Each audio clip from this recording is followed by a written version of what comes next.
اللہ تعالیٰ جل شانہ قیامت کے دن ہمارے وجود دوبارہ اٹھائے گا اور اپنے حضور بندوں کو کھڑا کرے گا اور ان سے سوال پوچھے گا۔ یہ نہیں ہے کہ جو مرضی کرتے گئے، ایک آدمی نے ظلم کیا، جبر کیا، زیادتیاں کی، لوگوں کا حق لوٹا، لوگوں کا مال غصب کیا، عزتیں پامال کی، اور اتنا مؤثر تھا کہ عدالتیں وہ خرید لیتا تھا، کچہریاں وہ خرید لیتا تھا، پولیس وہ خرید لیتا تھا، کوئی سے پوچھنے والا نہیں تھا، اس کی بات چلتی تھی، اس کا فون چلتا تھا، اس کا رکا چلتا تھا، عیش و عشرت کی زندگی گزاری اور مر گیا، ہزاروں کے حق غصب کر کے، ہزاروں کا مال ہڑپ کر کے، لوگوں کی آبروئیں لوٹ کے مر گیا اور قبر میں چلا گیا، بس قصہ ختم۔ اب نہ وہ اٹھے گا، نہ اس سے حساب لیا جائے گا، تو پھر انصاف کہاں گیا؟ ایک عدالت ایسی ہونی چاہیے کہ جس عدالت میں اس کو بھی پکڑا جائے اور ٹکٹکی پہ باندھا جائے کہ دنیا پر تو کسی نے تجھے پکڑا نہیں، آ اس عدالت میں تیرے خلاف سلطانی گواہ بھی موجود ہیں اور تجھے گناہوں کا، جرم کا بدلہ بھی دیا جائے گا، اور منصف جو ہے وہ انصاف کرے اور ان مظلوموں کو کھڑا کیا جائے کہ دنیا پر تو تمہاری داد رسی کسی نے کی، اس دربار میں تمہاری پوری پوری داد رسی کی جائے گی۔ عقل مانتی ہے کہ ایک ایسا دربار ہونا چاہیے، ایسا احتسابی عمل ہونا چاہیے، ایک ایسی عدالت لگنی چاہیے کہ جس کا کہیں جسے انصاف نہیں ملا اس کو وہاں جا کے انصاف ملے، اور وہ دن قیامت کا دن ہے۔ اس کا یقین زندگی میں نظم پیدا کر دیتا ہے اور تھر تھر بدن کانپتا ہے کہ آج اگر ہم مؤثر بھی ہو جائیں اور کسی کے سامنے جواب دے نہ ہو، لیکن ایک عدالت تو ہے جہاں ہم نے جواب دہ ہونا ہے اور اپنے ایک ایک عمل کا حساب دینا ہے۔ تو اللہ ارشاد فرماتا ہے کہ اس عدالت کے سامنے تم نے پیش ہونا ہے، تمہارے جوڑ جوڑ کو اللہ تعالیٰ دوبارہ کھڑا کرے گا اور اس کو دوبارہ تخلیق کرے گا اور پیدا کرے گا، اور تم دوبارہ کھڑے ہو جاؤ گے، اس کے حضور پیش ہوگے۔ بل یرید الانسان لیفجر امامہ، بلکہ آدمی چاہتا ہے کہ اس کی نگاہ کے سامنے بدی کرے۔ استغفر اللہ۔ یہ ایک ظالم کافر تھا، وہ حضور کی خدمت میں آیا، کہنے لگا میں نہیں مانتا قیامت آئے گی۔ حضور نے اس کو دلائل دیے، تو جب دلائل کے سامنے بے بس ہو گیا تو کہنے لگا کہ جس قیامت کی آپ بات کرتے ہیں وہ قیامت آ بھی گئی تو میں نہیں مانوں گا۔ اللہ اکبر۔ تو وہ انکار کرنے والوں کی انتہا ہوتی ہے، اور ذرا دیکھیے وہ کیا بول رہا ہے، بل یرید الانسان لیفجر امامہ۔ اس کی سرکشی دیکھیے، اس کا تمرد دیکھیے۔ وہ کہتا ہے اچھا اگر قیامت قائم ہوئی تو یہ گناہ، یہ جرم، یہ بدی، یہ بدکاریاں، یہ ظلم جو میں کرتا ہوں، یہ بدکاریاں رب کے سامنے کروں گا۔ کیسی ڈٹائی ہے، مذاق اڑاتا ہے، تمسخر اڑاتا ہے آخرت کا۔ کہتا ہے جو بدیوں کا کاروبار میں نے گرم کیا ہے، جو بدکاریاں میری زندگی کا معمول ہیں، جو دادے عیش دیتا ہوں، جو عزتوں کو پامال کرتا ہوں، جو غریبوں کے پنجے توڑتا ہوں، جو لوگوں کا حق غصب کرتا ہوں، جو برائیاں کرتا ہوں، اگر قیامت قائم بھی ہو گئی تو میں یہ سارے جرم رب کے سامنے کروں گا، پھر وہ مجھے پکڑ کے دکھائے۔ اللہ اکبر۔ یسأل ایان یوم القیامہ۔ پھر پوچھتا ہے اچھا قیامت کب آئے گی؟ یہ تمسخر کے طور پہ پوچھتا ہے، لاؤ نہ قیامت، کب آئے گی قیامت؟ میں جرم رب کے سامنے کرنا چاہتا ہوں۔ اللہ اکبر۔ اب جواب سنیے۔ اب لفظوں کا ترجمہ اس زور سے کیا ہی نہیں جا سکتا جس زور کے لفظ ہیں۔ وہ کہتا ہے قیامت کب آئے گی؟ میں تو یہ جرم رب کے سامنے کرنا چاہتا ہوں، کوئی قیامت نہیں ہے، مذاق اڑاتا ہے۔ قیامت کب آئے گی؟ آواز آئی، فَإِذَا بَرِقَ الْبَصَرُ وَخَسَفَ الْقَمَرُ وَجُمِعَ الشَّمْسُ وَالْقَمَرُ۔ جب قیامت آئے گی تو آنکھیں چندھیا جائیں گے، چاند بے نور ہو جائے گا، سورج اور چاند اکٹھے ہو جائیں گے۔ یقول الانسان یومئذ این المفر۔ آج جو کہتا ہے کہاں ہے قیامت، اس دن بھاگتا پھرے گا، کوئی پناہ گاہ ہو بتاؤ، کوئی ہے ٹھکانہ چھپنے کا، کوئی پناہ گاہ ہے؟ کلا لا وزر۔ آواز آئے گی کوئی ٹھکانہ نہیں ہے، آج کوئی ٹھکانہ نہیں ہے۔ الی ربک یومئذ المستقر۔ اگر ٹھکانہ ہے تو صرف رب کے پاس ہے، انہیں ٹھکانہ ملے گا جو رب کے بندے ہیں اور اس کی دہلیز پہ آنے والے ہیں۔ ینبأ الانسان یومئذ بما قدم واخر۔ اللہ تعالیٰ اس دن بتا دے گا جو آگے بھیجا اور وہ بھی بتا دے گا جو پیچھے چھوڑا۔ ایک ایک چیز تشت ازبام ہو جائے گی۔ یوم تبلی السرائر فما لہ من قوت ولا ناصر۔ اللہ فرماتا ہے سارے راز کھل جائیں گے، جو بند کمروں میں جرم کیے، داد عیش دیتا رہا، وہ بھی کھل جائیں گے۔ اور پھر کوئی طاقت نہیں ہوگی, کوئی زور نہیں ہوگا, کوئی زر نہیں ہوگا جو اس کو بے نقاب ہونے سے بچا سکے. اے داور حشر میرا نامہ اعمال نہ پوچھ, اس میں کئی پردہ نشینوں کے بھی نام آتے. تو وہ کتنا سخت دن ہوگا. ارشاد فرمایا جائے گا کہ جو آگے بھیجا, جو پیچھے چھوڑا, جو جرم کرتا رہا, جو نیکیاں کی, جو برائیاں کی, سب کچھ تشت ازبام ہو جائے گا. بل الانسان علی نفسہ بصیرہ, بلکہ آدمی خود اپنے حال پر اچھی طرح خود آگاہ ہے. ہم اسے نامہ اعمال کے دفتر دیں گے جہاں سب کچھ لکھا ہوگا. قرآن بتاتا جب نامہ اعمال سامنے آئے گا تو وہ بے ساختہ پکار اٹھے گا, ما لہذا الکتاب لا یغادر صغیرۃ ولا کبیرۃ الا احصاها. ہائے اس کتاب کو کیا ہوا, اس نے چھوٹی بڑی کوئی بات نہیں چھوڑی, سب کچھ لکھ دیا. نامہ اعمال سامنے ہوں گے, زمین بولے گی, ہاتھ پاؤں بولیں گے, فرشتے بولیں گے, کرامن کاتبین بتائیں گے یہ کیا کیا جرم کرتا رہا, کیا کیا گناہ کرتا رہا. تو اس دن ہر شے سامنے آ جائے گی. تو یہ تو ثبوت ہوں گے ہی ہوں گے, لیکن اللہ فرماتا ہے ثبوت تو اپنی جگہ, لیکن بل الانسان علی نفسہ بصیرہ. کیا انسان کو خود نہیں پتا کہ وہ کہاں کھڑا ہے؟ اس کو اپنے جرائم کی فہرست خود یاد ہے, اس کے ضمیر پہ خود اس کا بوجھ موجود ہے. اسے یہ نامہ اعمال نہ بتاتے, فرشتے نہ بتاتے, پھر بھی اسے پتا تھا کہ میں کیا ہوں اور کہاں میں نے جرم کیا ہے. وَلَوْ أَلْقَى مَعَاذِيرَهُ, اللہ اکبر. اگر اس کے پاس جتنے بہانے ہوں سب لا ڈالے, جب بھی کوئی اس کا بہانہ نہیں سنا جائے گا. قیامت کا دن ہوگا, دنیا کے اوپر تو بہانوں سے انسان بچ نکلتا ہے.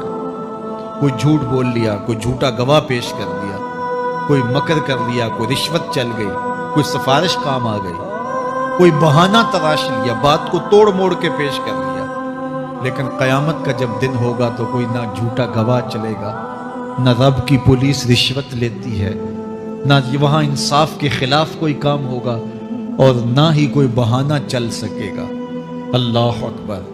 دوسری بات مفسرین نے یہ بھی لکھی کہ بعض اوقات یہ ہوتا ہے کہ انسان اپنے گناہ پر, اپنے جرم پر کوئی بہانہ تلاش کر کے لوگوں کو مطمئن کر لیتا ہے. جو اس نے جرم کیا, کسی سے زیادتی کی, کسی کا حق غصب کیا, تو لوگوں نے ملامت کی تو وہ کوئی بہانہ تراشتا ہے اور لوگوں کو مطمئن کر لیتا ہے. بعض اوقات لاجواب کر دیتا ہے, بعض اوقات مطمئن بھی کر لیتا ہے. وہ لوگوں کو تو مطمئن کر لیتا ہے لیکن وہ خود مطمئن نہیں ہو سکتا. جس نے جرم کیا ہوتا ہے, جرم اس کو اندر سے ڈستا رہتا ہے, اس کا ضمیر اس کو ٹھوکریں مارتا رہتا ہے, اندر کی بے چینی اسے تنگ کرتی رہتی ہے. اگرچہ وہ دلائل سے, مکر و فریب سے, باتوں کو توڑ موڑ کے عذر کر لیتا ہے, کوئی بہانہ بنا لیتا ہے, لیکن اس کے باوجود اس کے اندر کوئی چین, اندر کوئی اطمینان نہیں ہوتا. اللہ اکبر. تو مجرم بے چین رہتا ہے. آج ہماری بے چینیوں کا ایک سبب ہمارا مالک کی دہلیز سے منہ موڑنا اور بہت سارے دیدہ نادیدہ گناہوں کا ارتکاب کرنا ہے.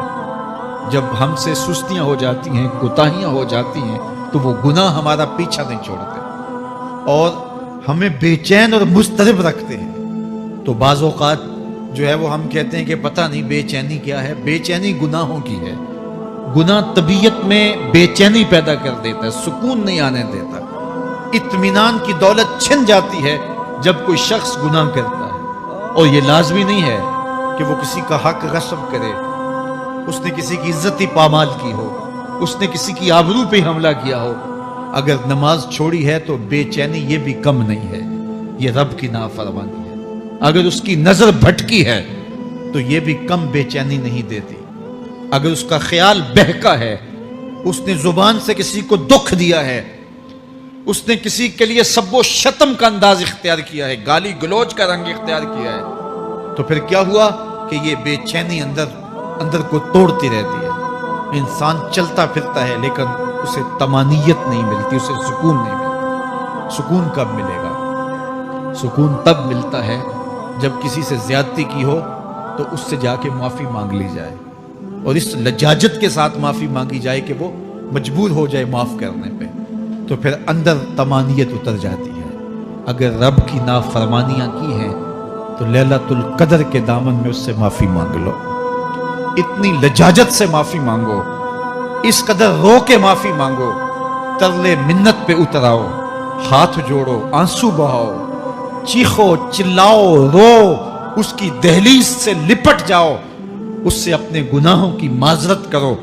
جب مالک نے معاف کر دیا، اندر کی ساری بے چینیاں مٹ جائیں گی، دل کو قرار مل جائے گا، دل کو تسکین نصیب ہوگی۔ تسکین اس کی دہلیز سے تمہیں ملے گی، یہ اندر سے پھوٹتی ہے، باہر سے نہیں آتی ہے۔ تسکین کے قافلے اندر ہی اترتے ہیں، اندر سے اس کے سوتے پھوٹتے ہیں، اس کے چشمے پھوٹتے ہیں۔ ہم باہر سے ڈھونڈتے ہیں، باہر سے تسکین نہیں ملتی، یہ اندر سے آئے گی۔ اس لیے اس دل کے اوپر لگے ہوئے میل کچیل کو، غلاظت کو دور کر لو اور کھرچ دو دل کے اوپر پڑے ہوئے جتنے بھی زنگ ہیں، تو پھر نتیجہ کیا ہوگا؟ دل ستھرا ہوگا، مصفا ہوگا، مزکا ہوگا، تو پھر دل پر نور ہوگا، تو پھر آپ کو زندگی گزارنے کا لطف اور سرور اور مزہ آنے لگ جائے گا۔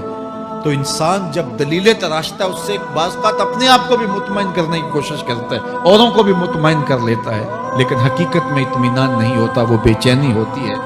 تو اللہ تعالیٰ جل شانہ اس کہانی کو بیان کرتے ہوئے ایک اور مضمون کو بیان کیا، اور یہ بالکل درمیان میں جملہ معترضہ کے طور پہ جو ہے وہ نظر آ رہا ہے کہ بات تو چل رہی ہے، تو اچانک اللہ اپنے محبوب سے مخاطبہ فرماتا ہے اور کیا ارشاد کرتا ہے؟ لا تحرک بہ لسانک لتعجل بہ۔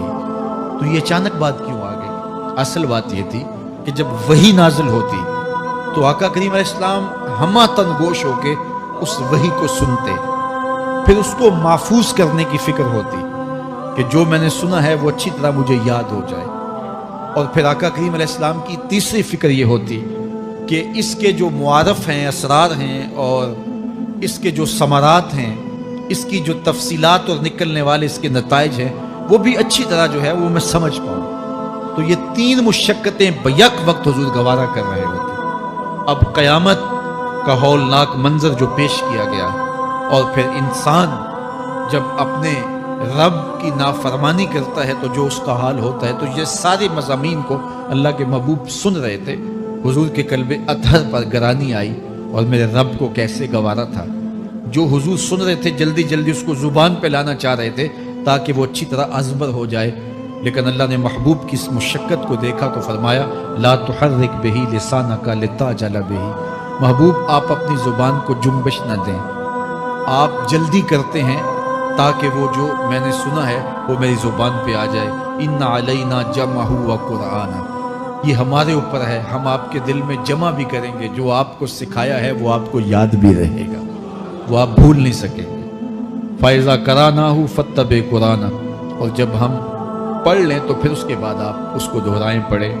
ثُمَّ إِنَّ عَلَيْنَا بَيَانَهُ، پھر اس کی تفصیل بھی ہمارے ذمہ ہے، اس کا بیان بھی ہمارے ذمہ ہے۔ اس سے وہ لوگ جو حجیت حدیث کا انکار کرتے ہیں اور پھر وہ کہتے ہیں کہ نہیں بس قرآن مجید کی آیات ہی ہیں، اس کے علاوہ اور کچھ نہیں ہے، وہ من اللہ نہیں ہے، تو یہاں غور کرنا ہے۔ ثم ان علینا بیانہ فرمایا گیا، پھر ہمارے اوپر ہے اس کا بیان جو آپ کو ہم القاء کریں۔